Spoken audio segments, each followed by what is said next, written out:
Hello and welcome back to Abhyudaya classes UP. तो जैसा कि हमें पता है एलटी ग्रेड का नोटिफिकेशन आ चुका है जिसमें साइंस के जो स्टूडेंट्स हैं सभी को बहुत ही बेहतर अच्छा मौका मिला है। तो आज से हम एलटी ग्रेड की जो भी साइंस की जितने भी क्लासेज हैं उसको देखेंगे, एक एक टॉपिक जो भौतिक विज्ञान हो गया या रसायन विज्ञान, मतलब कि बायोलॉजी के सारे ही ये साइंस के टॉपिक हम देखने वाले हैं। ऑलरेडी हम एनसीईआरटी 6 to 12 साइंस सीरीज़ में ये सारे टॉपिक एक-एक करके देख रहे थे। इसी को हम आगे कंटिन्यू करेंगे। जैसा कि भौतिक विज्ञान में हमने मापन और बल एवं गति, गुरुत्वाकर्षण ये तीनों टॉपिक ऑलरेडी देख लिया हुआ है, कर लिया हुआ है। इस पर चर्चा एक-एक टॉपिक के, एक-एक क्वेश्चन के, एक-एक ऑप्शन को हमने डिटेल में समझा हुआ है। आज के इस वीडियो में हम देखने वाले हैं, आज के इस सेशन में हीट के बारे में, ऊष्मा क्या होता है, इससे संबंधित जितने भी प्रश्न बनते हैं आज की इस वीडियो में हम उस पर चर्चा करेंगे। तो चलिए देखते हैं। हाँ, एक चीज़ और, हमने जीव विज्ञान का जितने भी टॉपिक हैं एनसीईआरटी में, साइंस में 6 to 12 में, जैसे कि जीवों का वर्गीकरण हो गया, कोशिका, पादपुकी, आकारिकी, कंकाल तंत्र, श्वसन, पाचन, उत्सर्जन तंत्र, परिसंचरण तंत्र या तंत्रिका तंत्र हो या अंतःस्रावी प्रजनन तंत्र, पोषण एवं उससे जितने भी संबंधित रोग हैं और सूक्ष्मजीव की और उनसे जितने भी संबंधित रोग हैं, बैक्टीरिया, वायरस, प्रोटोजोआ, ये सारी एक-एक चीज़ें हमने सारे टॉपिक पर चर्चा कर लिया हुआ है डिटेल में। अगर आपको किसी भी टॉपिक की ज़रूरत होती है तो आप प्लेलिस्ट में जाके एक बार देख सकते हैं। प्लेलिस्ट बना हुआ है एनसीईआरटी 6 to 12 साइंस सीरीज़ करके, मैं लिंक दे दूँगी, आप चाहें तो वहाँ से ईज़िली जाके पा सकते हैं। ठीक है? तो चलिए देखते हैं, आज हम ऊष्मा के बारे में जानेंगे कि ऊष्मा क्या होता है। इससे जितने भी क्वेश्चन बन सकते हैं हमने बनाया हुआ है। और हाँ, नेक्स्ट जो हमारा टॉपिक है वो है ध्वनि, यानी कि साउंड। तो आज देखेंगे ऊष्मा के बारे में। चलिए देखते हैं। पहला क्वेश्चन है, जब किसी बोतल में पानी भरा जाता है तो उसे जमा दिया जाता है तो बॉटल जो है वो टूट जाती है, क्योंकि जब किसी बॉटल में हम पानी भरते हैं और उसे जमा देते हैं तो बॉटल टूट जाता है। क्यों टूटता है बॉटल? ऑप्शन ए में है पानी जमने पर फैलता है, बोतल जो है हिमांक पर सिकुड़ती है, बोतल के बाहर का तापक्रम अंदर से ज़्यादा होता है, या पानी गर्म करने पर फैलता है। तो बॉटल इसलिए टूट जाती है क्योंकि पानी जमने पर फैलता है। ऑप्शन ए हमारा सही हो जाएगा, पानी जब जमता है तो फैलता है। तो बोतल में भरा पानी यानी कि जो द्रव है, जब ठोस में यानी कि बर्फ में परिवर्तित होता है तो उसका जो वॉल्यूम है, आयतन है, पहले की अपेक्षा बढ़ जाता है और बढ़े हुए आयतन के कारण बोतल की दीवारों पर आंतरिक दबाव बढ़ जाता है। जब यह आंतरिक दबाव एक सीमा से अधिक हो जाता है तो बोतल क्या है, बॉटल टूट जाती है। क्लियर है? ऑप्शन ए के साथ जाएंगे हम यहाँ पे। नेक्स्ट क्वेश्चन है, 100 डिग्री सेल्सियस तापमान वाली वाष्प द्वारा उत्पन्न जलन उसी तापमान वाले पानी द्वारा उत्पन्न जलन से अधिक गंभीर होती है, क्योंकि ऑप्शन ए है वाष्प एक गैस होती है, वाष्प द्वारा अधिक ऊष्मा दी जाती है, वाष्प की गुप्त ऊष्मा जल से अधिक होती है, या वाष्प की गुप्त ऊष्मा जो है जल से कम होती है। तो वाष्प की गुप्त ऊष्मा जल से अधिक होती है। यहाँ पे ऑप्शन सी हमारा जो है वही सही हो जाएगा। बाकी तीनों ऑप्शन क्या है, गलत हैं। अब इसको समझते हैं कि क्यों है ये। तो जब कोई पदार्थ एक भौतिक अवस्था से दूसरी भौतिक अवस्था में परिवर्तित होती है तो एक निश्चित ताप पर वह कुछ ऊष्मा अवशोषित करता है अथवा कुछ जो ऊष्मा है उसको मुक्त करता है। तो किसी पदार्थ की प्रति इकाई मात्रा द्वारा जो चेंज ऑफ स्टेट होता है, अवस्था परिवर्तन के दौरान अवशोषित यह जो मुक्त की गई ऊष्मा है उसकी मात्रा उस पदार्थ की जो गुप्त ऊष्मा है, गुप्त ऊष्मा कहलाती है। और ये मुख्यतः पदार्थ की मुख्यतः 3 भौतिक अवस्थाएं होती हैं, हम सभी बचपन से पढ़ते आ रहे हैं, ठोस, द्रव और गैस। इसीलिए क्या है, ये जो गुप्त ऊष्मा है ये 2 टाइप्स के होते हैं, द्रवण की गुप्त ऊष्मा और एक होता है वाष्पन की गुप्त ऊष्मा। तो जब जल को गर्म करने पर जब वह वाष्प यानी कि गैस में परिवर्तित होता है तो उसके द्वारा ऊष्मा का अवशोषण किया जाता है और गर्म वाष्प जब त्वचा के संपर्क में आती है तो पुनः द्रव रूप में परिवर्तित होती है और वाष्पन के दौरान ये ग्रहण की गई ऊष्मा जो है मुक्त करती है। जबकि उसी ताप के जल के त्वचा का संपर्क होने पर जल की अवस्था में परिवर्तन नहीं होता है, इसीलिए वाष्प की अपेक्षा जो है ये जल से कम जलन का अनुभव होता है।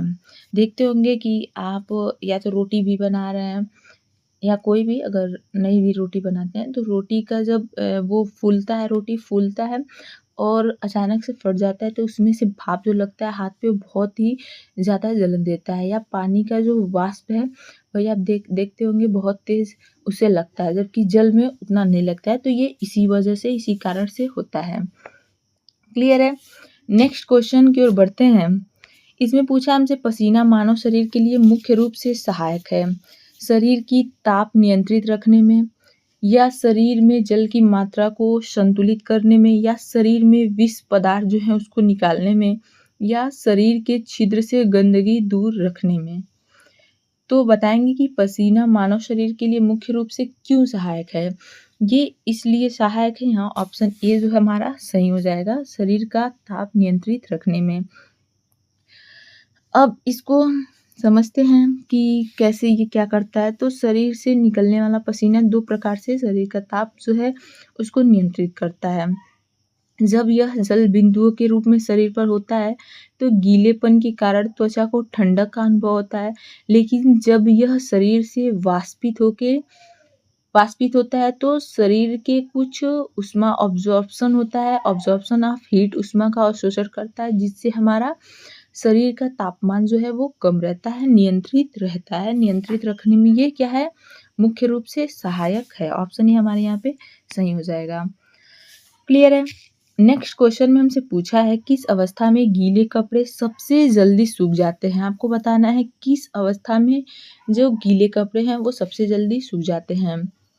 100% जो है आर्द्रता में सूख जाएगा, तो यहाँ पे तो 100% आर्द्रता आ गया, तो यही हमारा गलत हो जाएगा, क्योंकि आर्द्रता मैंने आपको पिछले वीडियो में बताया था किसे कहते हैं।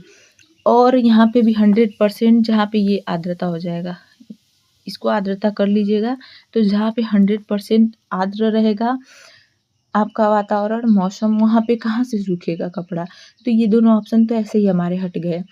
अब ऑप्शन सी और डी के साथ हम देखेंगे 20% आर्द्रता, 20% आर्द्रता और 20 जो डिग्री सेल्सियस है वो आपका तापक्रम, या 20% यहाँ पे आर्द्रता और 60 ये तापक्रम आपका है। तो यहाँ पे एग्जैक्ट हमें पता है कि जहाँ पे आर्द्रता कम है और तापक्रम जो है ज़्यादा है, आर्द्रता क्या है, कम है और तापक्रम ज़्यादा है, वहीं पे सबसे जल्दी जो है कपड़ा हमारा सूखेगा। क्लियर है? क्योंकि आर्द्रता को क्या चाहिए, आर्द्रता हमें तो कम ही चाहिए ना, ह्यूमिडिटी जो है वो कम चाहिए और तापक्रम जो ताप है, हीट है, वो ज़्यादा चाहिए। तो हमें ह्यूमिडिटी कितना यहाँ पे मिल रहा है, 20% ही, और तापक्रम जो है हमें ज़्यादा मिल रहा है। तो ऑप्शन डी हमारा सही होगा, ऑप्शन डी के साथ हम जाएंगे। और ये एक क्वेश्चन यहाँ बनता है कि आर्द्रता को किसे मापते हैं। तो आर्द्रता को हाइग्रोमीटर से मापते हैं। इस चीज़ को भी मैंने आपको पिछले वीडियो में मापन में बताया था। क्लियर है? चलिए देखते हैं अगला क्वेश्चन। तो इस चीज़ को आप ध्यान रखेंगे, कपड़े जल्दी सुखाने के लिए अधिक तापमान मतलब कि हाई टेम्परेचर तथा वायु में कम आर्द्रता, लेस ह्यूमिडिटी होनी चाहिए। और तापमान जितना अधिक तथा आर्द्रता जितनी कम होगी, गीले कपड़े उतने जल्दी सूखेंगे। इस चीज़ को आप नोट कर लेंगे, ध्यान में रखेंगे, आर्द्रता जो है कम होनी चाहिए। मौसम आर्द्र रहेगा तो कपड़ा जाहिर सी बात है सूखेगा नहीं, ठंडी में इसीलिए तो कपड़ा सूखने में दिक्कत होता है, कहाँ सूखता है जल्दी। ठीक है, नेक्स्ट क्वेश्चन है सर्दियों में प्रातः काल लोहे एवं लकड़ी के टुकड़ों को छूने पर लोहे का टुकड़ा अधिक ठंडा प्रतीत होता है, क्योंकि ठंडियों में जब आप सुबह लोहे एवं लकड़ी के टुकड़े को छूते हैं तो देखते हैं कि लोहा का टुकड़ा है वो अधिक ठंडा लगता है। तो ये आपसे पूछा है क्यों लगता है, क्योंकि लोहे के टुकड़े का ताप लकड़ी के गुटके से कम होता है, या लकड़ी की तुलना में लोहा ऊष्मा का अच्छा चालक है, या लकड़ी की तुलना में लोहा ऊष्मा का खराब चालक है, या लोहे का टुकड़ा लकड़ी से भारी होता है। तो यहाँ पे हम एक-एक ऑप्शन को रिमूव कर देंगे कि यहाँ पे लोहा ऊष्मा का खराब चालक है, हट गया।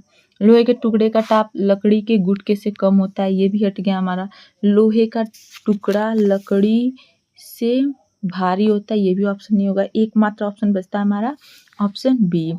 लकड़ी की तुलना में लोहा ऊष्मा का अच्छा चालक होता है, मतलब कि जो लोहा है वो ऊष्मा का सुचालक होता है। क्या होता है? सुचालक होता है। ठीक, लोहे को गुड कंडक्टर बोला जाता है और लकड़ी जो है उसको ऊष्मा का बैड कंडक्टर यानी कि कुचालक होता है, ये माना जाता है इसको। इसलिए सर्दियों में जब आप सुबह मौसम अधिक ठंडा होता है तो लोहा जो है अधिक ताप का क्षय करके अधिक ठंडा हो जाता है, जबकि लकड़ी जो है बहुत कम ताप का क्षय करती है, इसीलिए लोहे की अपेक्षा ये कम ठंडी लगती है। क्लियर है? यहाँ पे ऑप्शन बी हमारा सही हो जाएगा। नेक्स्ट क्वेश्चन में देखते हैं, जब नरम बिस्किट को थोड़ी देर के लिए फ्रीज के अंदर रखा जाता है तो वे कुरकुरे हो जाते हैं, क्योंकि आपके घर अगर कोई भी नरम बिस्किट हो तो उसको फ्रिज के अंदर रख के देखेंगे वो कुरकुरे हो जाएंगे। अब पूछा है कि ये क्यों होता है? क्योंकि ठंड से अतिरिक्त नमी बाहर आ जाती है। ऑप्शन बी है फ्रिज के अंदर आर्द्रता कम होती है इसलिए अतिरिक्त नमी अवशोषित हो जाती है, या फ्रिज के अंदर आर्द्रता अधिक होती है इसलिए अतिरिक्त नमी अवशोषित हो जाती है, या फ्रिज के अंदर दाब जो है वो अधिक होता है जिससे अतिरिक्त नमी बाहर आने में मदद मिलती है।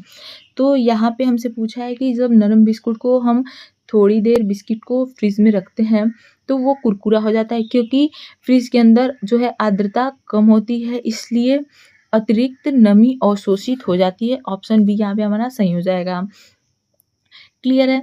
नेक्स्ट क्वेश्चन की ओर बढ़ते हैं। इसको एक बार समझ लेते हैं कि जो ये क्या कहते हैं, फ्रॉस्ट फ्री जो होता है, फ्रिजों में आर्द्रता नाशक प्रक्रिया के माध्यम से फ्रिज की अतिरिक्त ह्यूमिडिटी जो है उसका ऑब्जॉर्प्शन ये कर लेता है और शोषण कर लिया जाता है उसके द्वारा।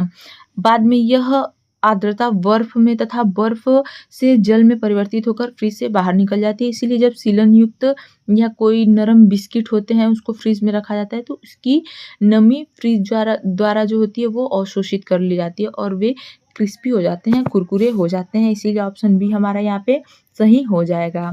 अब नेक्स्ट क्वेश्चन है, स्वचालित इंजनों में कौन सा पदार्थ हिमरोधी के रूप में प्रयुक्त होता है? एथेनॉल होता है, एथिलीन ग्लाइकॉल होता है, मेथेनॉल होता है या प्रोपिल अल्कोहल होता है?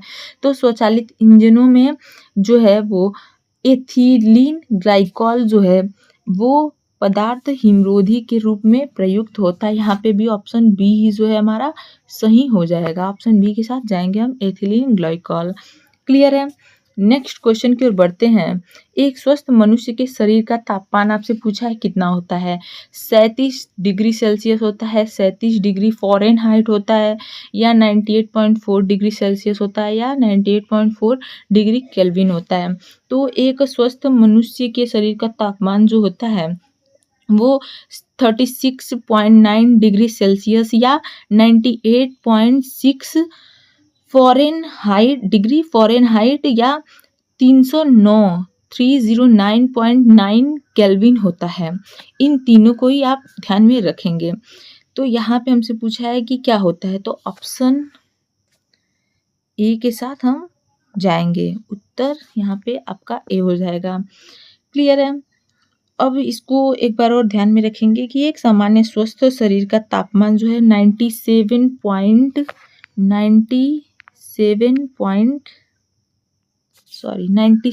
डिग्री फ़ारेनहाइट में भी ध्यान रखेंगे और सेल्सियस में भी याद रखेंगे, से लेके क्या होता है 90 यहाँ पे थोड़ा ठीक से कर लेंगे 99 डिग्री फ़ारेनहाइट, जो कि आप इसको सेल्सियस में याद रखेंगे 36.1 डिग्री सेल्सियस से 37.2 डिग्री सेल्सियस के बीच रहता है। इस चीज़ को ध्यान में रखेंगे। एक बार और बता देती हूँ यहाँ पे क्लियर कि क्या होता है, 97 डिग्री फ़ारेनहाइट से 99 डिग्री फ़ारेनहाइट के बीच रहता है, यानी कि 36.1 डिग्री सेल्सियस से 37.2 डिग्री सेल्सियस के बीच रहता है। तो फ़ारेनहाइट और जो सेल्सियस है आप उन दोनों के बीच कंफ्यूज नहीं होंगे, दोनों ही ध्यान में रखेंगे। क्लियर है?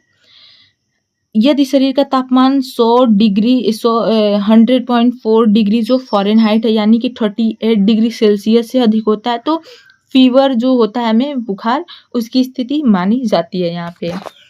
नेक्स्ट क्वेश्चन की ओर बढ़ते हैं तो यहाँ वायुमंडल हमारे ऊपर बहुत अधिक दबाव डालता है परंतु हम इसका अनुभव नहीं करते हैं क्योंकि हमारा रक्त वायुमंडल के दबाव से कुछ अधिक दबाव डालता है या हम इसके अभ्यस्त हैं या हमारी हड्डियां काफ़ी मजबूत हैं और इस दबाव को सहन कर सकती हैं या फोर्थ ऑप्शन है हमारे सिर का सतही क्षेत्रफल बहुत छोटा है।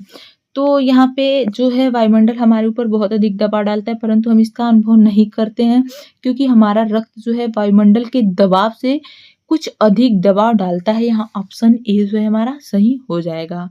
ठीक है, तो ऑप्शन ए के साथ हम जाएंगे। नेक्स्ट क्वेश्चन की ओर बढ़ते हैं। जब पानी में नमक मिलाया जाता है तो निम्न में से कौन सा परिवर्तन होता है? क्वथनांक बढ़ता है और हिमांक घटता है, क्वथनांक बढ़ता है और हिमांक भी बढ़ता है, या क्वथनांक व हिमांक दोनों घटते हैं या दोनों बढ़ते हैं। तो जब पानी में नमक मिलाया जाता है तो इसमें क्या होता है, क्वथनांक बढ़ता है और हिमांक जो है वो घटता है इसका। ठीक, तो ऑप्शन यहाँ पे ए हमारा सही हो जाएगा। नेक्स्ट क्वेश्चन की ओर बढ़ते हैं। गर्मियों में सफ़ेद कपड़े पहनना अधिक आरामदायक है क्योंकि आपको बताना है कि गर्मी में सफ़ेद कपड़े पहनना क्यों आरामदायक है। वे अपने ऊपर पड़ने वाली सारी ऊष्मा को परावर्तित कर देते हैं या वे शरीर से स्थानांतरित होने पर सारी ऊष्मा को विकिरित कर देते हैं, वे पसीना सोख लेते हैं या वे आँखों को शीतलता प्रदान करते हैं। तो हम सभी हमेशा से ही इस बात को सुनते हुए आ रहे हैं कि गर्मी में सफ़ेद कपड़ा अधिकतर पहना जाता है, आरामदायक होता है। अब इससे तो क्वेश्चन बन गया कि क्यों ये आरामदायक माना जाता है? क्योंकि वे अपने ऊपर पड़ने वाली सारी ऊष्मा जो है उसको परावर्तित कर देते हैं। ऑप्शन ए हमारा यहाँ पे सही हो जाएगा। हल्के रंगों में प्राप्त होने वाली ऊष्मा को परावर्तित करने की इसमें अधिक क्षमता होती है। जो हल्के रंग होते हैं उसमें ऊष्मा को परावर्तित करने की क्षमता अधिक होती है, जबकि जो गहरे रंग होते हैं वो प्राप्त होने वाली ऊष्मा को क्या करते हैं, ऑब्जर्व करते हैं और शोषित करने की उसमें क्षमता अधिक होती है। इसलिए गर्मियों में हम लोग काले कपड़े अवॉइड ही करना चाहिए और सफ़ेद कपड़े अधिकतर पहनने चाहिए, जिससे आरामदायक होता है। और क्योंकि ये सूर्य से प्राप्त होने वाली ऊष्मा का अधिकांश भाग जो है उसको परावर्तित कर देते हैं, जिससे शरीर को कम गर्मी का अनुभव होता है। और इसके ठीक विपरीत अभी मैंने आपको बताया कि जो काले रंग के गहरे कपड़े पहनते हैं वो आरामदायक नहीं होते हैं, इसलिए उनको अवॉइड ही करना चाहिए। क्योंकि जो प्राप्त ऊष्मा होती है सूर्य से उसको ये अवशोषित करती है, तो शरीर को गर्मी का अनुभव ज़्यादा होता है। क्लियर है? नेक्स्ट क्वेश्चन की ओर बढ़ते हैं। इसमें हमसे पूछा है, मेघ रहित रातों की तुलना में मेघाच्छन्न रातें अपेक्षाकृत गर्म होती हैं क्योंकि बादल, आपको बताना है क्यों गर्म होती है। बादल ठंडी लहरों को आसमान में पृथ्वी तक उतरने से रोकते हैं, या पृथ्वी में छोड़ी गई ऊष्मा को परावर्तित करते हैं, या ऊष्मा बनाते हैं और इसे पृथ्वी की ओर विकसित करते हैं, या फोर्थ ऑप्शन में पूछा है हमसे वायुमंडल से ऊष्मा का अवशोषण करते हैं और इसे पृथ्वी की ओर भेजते हैं। तो यहाँ पे ऑप्शन बी के साथ हम जाएंगे। पृथ्वी से छोड़ी गई ऊष्मा को ये क्या करते हैं, परावर्तित करते हैं। क्लियर है? पृथ्वी जो है दिन में सूर्य से ऊष्मा ग्रहण करती है और रात में वही ऊष्मा वातावरण में जो अवरक्त किरणें होती हैं उसके रूप में वापस ये विकिरित करती हैं। और जब आकाश में बादल नहीं होते हैं तो यह ऊष्मा वातावरण से बाहर निकल जाती है और पृथ्वी का तापमान जो है सामान्य बना रहता है। लेकिन जब आकाश में बादल होते हैं तो वे पृथ्वी द्वारा विकिरित ऊष्मा को अवशोषित कर लेते हैं और उसे वापस जो है वो पृथ्वी पर रिफ्लेक्ट कर देते हैं, परावर्तित कर देते हैं, जिससे रातें अधिक गर्म प्रतीत होती हैं। ठीक है, तो यहाँ ऑप्शन बी जो है हमारा सही हो जाएगा। क्लियर है? कहीं भी अगर आपको किसी भी क्वेश्चन में दिक्कत हो रही हो तो आप कमेंट सेक्शन में बता देंगे। हम कोशिश करेंगे कि नेक्स्ट जो वीडियो आएगा नेक्स्ट सेशन में उसको एक बार चर्चा कर लिया जाएगा। नेक्स्ट क्वेश्चन है, परम शून्य ताप क्या है? ऑप्शन ए है किसी भी तापमान पैमाने का आरंभिक बिंदु, सैद्धांतिक रूप में न्यूनतम संभव तापमान, या वह तापमान जिस पर सभी द्रव पदार्थ वाष्प हो जाते हैं, या वह तापमान जिस पर सभी पदार्थ वाष्पीय प्रावस्था में होते हैं। आपको बताना है इनमें से कौन सा ऑप्शन जो होगा वो सही होगा। इसके बाद हमारा बस 2 और क्वेश्चन है, फिर मिलेंगे अगले टॉपिक में ध्वनि पर। इसको एक बार समझ लेते हैं जल्दी-जल्दी। इसमें बताना है परम शून्य ताप क्या है? तो परम शून्य ताप जो है सैद्धांतिक रूप में न्यूनतम संभव तापमान है। ऑप्शन बी ही यहाँ पे हमारा सही हो जाएगा। क्लियर है? नेक्स्ट क्वेश्चन बढ़ते हैं। कौन सा कथन सही नहीं है? अब आपसे पूछा इनमें से चारों में से कौन सा कथन जो है वो सही नहीं है। बाकी 3 सही होंगे, 1 सही नहीं होगा, उसको हमें चुनना है। ऑप्शन ए है एयर कंडीशनर और एयर कूलर दोनों तापक्रम नियंत्रित करते हैं। ऑप्शन बी है एयर कंडीशनर और एयर कूलर दोनों आर्द्रता नियंत्रित करते हैं। तीसरा है एयर कंडीशनर आर्द्रता नियंत्रित करता है परंतु एयर कूलर आर्द्रता नियंत्रित नहीं करता है। और आखिरी में हमसे कहा है कि दोनों वायु की गति को नियंत्रित करते हैं। तो एयर कंडीशनर और एयर कूलर दोनों तापक्रम और वायु की गति को नियंत्रित करते हैं, लेकिन जहाँ एयर कंडीशनर ह्यूमिडिटी को भी नियंत्रित करता है, वहीं एयर कूलर जो है आर्द्रता को नियंत्रित नहीं करता है। तो यहाँ पे क्या है? ऑप्शन बी हमारा सही हो जाएगा। ऑप्शन बी के साथ हम जाएंगे। क्लियर है? नेक्स्ट क्वेश्चन की ओर बढ़ते हैं। प्रेशर कुकर में खाना जल्दी पकता है क्योंकि? आपको बताना है कि प्रेशर कुकर जो होता है, हम सभी घर कुकर होता है, उसमें खाना क्यों जल्दी पकता है? अधिक दाब पर पानी कम तापक्रम पर उबलने लगता है, या अधिक दाब पर पानी अधिक तापक्रम पर उबलने लगता है, या पानी अधिक ताप पर उबलता है लेकिन अधिक दाब पर ऊष्मा की मात्रा अधिक होती है, या कुकर के अंदर संवहन धाराएं उत्पन्न हो जाती हैं। आपको बताना है कि प्रेशर कुकर जो है हम सभी घर होता है, उसमें खाना जल्दी पकता है क्योंकि क्यों जल्दी पकता है? तो यहाँ पे हमारा ऑप्शन सी में दिया है कि पानी अधिक ताप पर उबलता है लेकिन अधिक दाब पर ऊष्मा की मात्रा अधिक होती है ऑप्शन सी में। तो ऑप्शन सी के साथ हम जाएंगे। प्रेशर कुकर का ढक्कन अपनी विशेष बनावट के कारण कुकर को ये पूर्णतः बंद कर देता है, जिससे कुकर को गर्म करने पर उसमें उत्पन्न वाष्प जो है कुकर से बाहर नहीं निकल पाती है। आप सभी ने देखा होगा उसमें एक रबड़ भी रहता है, तो वो सारी चीज़ें क्या करती हैं, उसमें से बाहर वाष्प को नहीं निकलने देती हैं कुकर में से।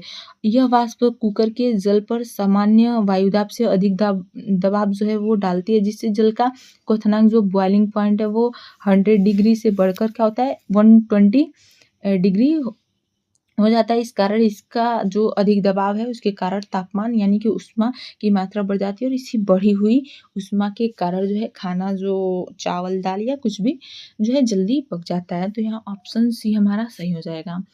क्लियर है? सो गाइज आज के वीडियो में बस इतना ही। मिलते हैं अपने अगले वीडियो में अगले टॉपिक के साथ, साउंड के साथ, ध्वनि के साथ।